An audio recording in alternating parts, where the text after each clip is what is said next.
So I'm going to sew one more piece on another section of my block, and I'm going to always remember to glue the back side of the first piece so that this is going to be the right side is going to be on the back of your paper.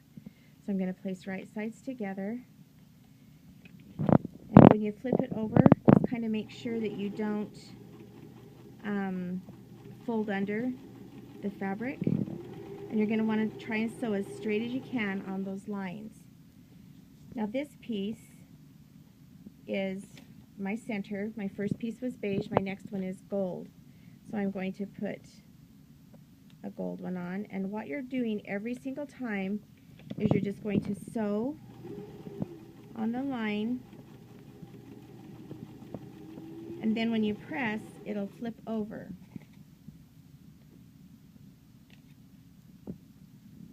Sometimes you have to just make sure that your stuff is placed well, and you can kind of see through the paper a little bit, and I'm just going to make sure that that triangle looks centered. I can see my faint line under there and my faint line there, so there's about the same amount on both sides of that. And that'll help so that your triangles and your pieces, as you sew them on, won't be short when you go to press them. So when I do this, I just pay attention. I have all my pieces on my sewing table now, and I'm just going to sew all my number 2s onto my number 1s. And so you just have to look at every piece to make sure that you're doing the right color. And I chain stitch them so that I don't have a bunch of starts and stops. This little piece, you're going to start, there's 2 like this, and one you're going to start with beige and one you're going to start with gold. So just look at the numbers and the letters and the colors that you've labeled it. And then you're just going to sew everything. Now this piece has number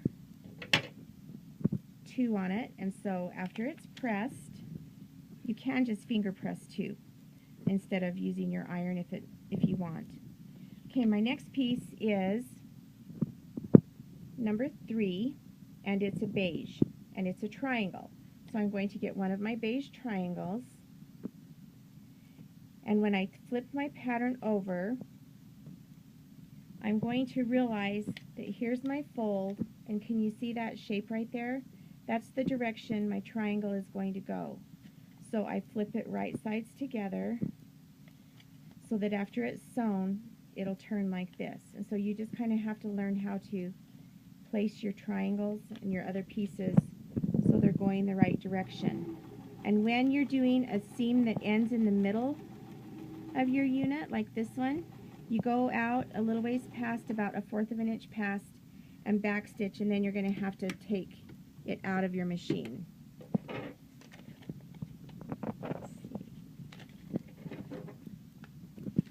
Here's one more that's ready for piece number 3.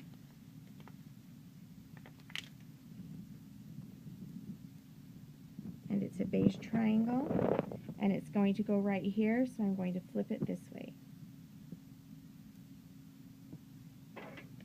Then when I turn it over, I see my seam.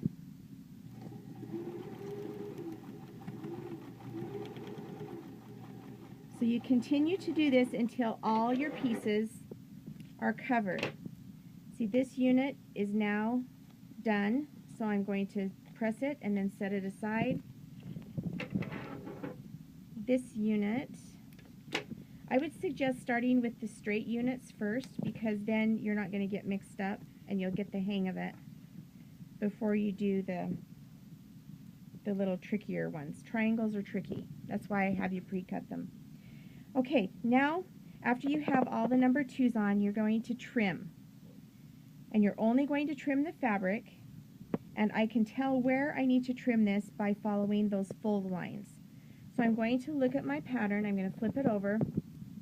Here's number 3, and so I'm going to fold in number 3, and then I'm going to look at the other side, and I'm going to make sure that I'm trimming in the right spot, And you can just take a pair of scissors and you're going to trim that excess fabric off.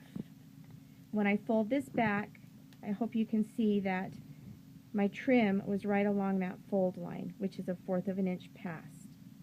My number 3 piece is black, so I take my black square and I put it on here, and I'm going to line up those raw edges,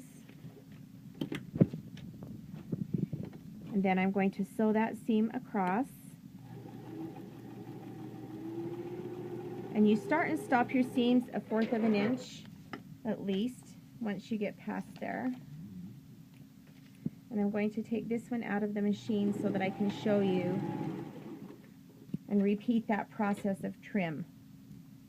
Okay, number 3 is sewn on. I'm going to press it.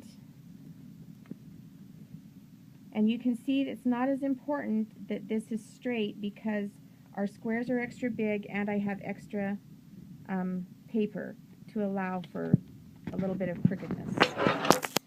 So I'm going to fold. The fold is going to, number 4 is next, so my fold line is in 4. I fold it right there. I trim that fairly close to the fold, and then I look at my piece. The next one is gold, so I'm going to add another gold piece.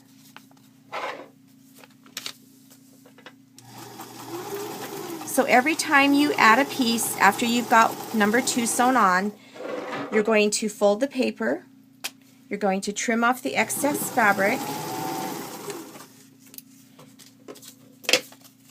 and then you're ready to trim, to move on. So here's one of our triangle units, and I've got 1, 2, and here's 3 that I just sewed. I would open it up and press it,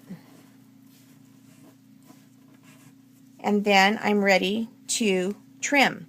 So the piece that I would trim, this is number 4, so the way that I'm going to trim that is I'm going to do the fold that goes in number 4, and if you've got fabric sewn down, just pinch it so that you can trim it off.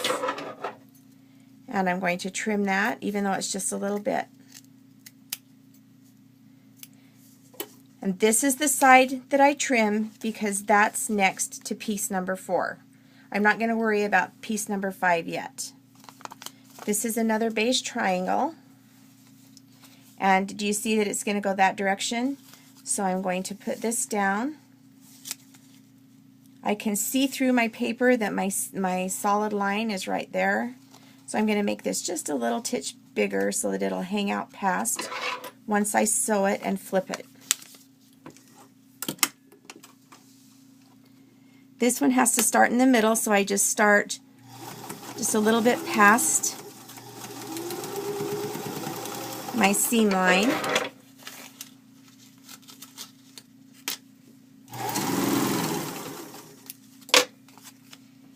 And then I fold it open and finger press. Okay, my only piece left on these units is this number 5. You can see this isn't straight at all along here, and that's why we're going to fold it, the fold that's in number 5, and I'm going to trim off anything extra that's in that seam allowance. Okay, now number 5 says it's red, so I'll get a big red triangle. It's going to go this direction, so I flip it over and I line up that raw edge.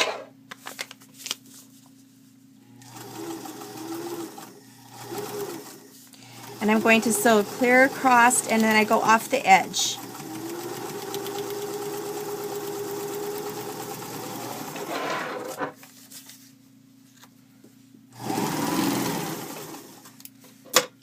Okay, now I'm going to take it to my sewing machine, or to my ironing board, sorry. I'm going to press it with my iron. And now I'm going to trim it. Now I would sew all pieces of this pattern, all 7 pieces. I would get them all to this point. And now you're going to trim it. So you're going to get a ruler that has a nice quarter edge on it. And usually paper piecing patterns have that little dashed line around it, but always use a ruler instead of the dashed lines. Okay, so you're going to put the 1/4 inch marking right on that line, and you're going to trim it so that there's a 1/4 inch seam allowance.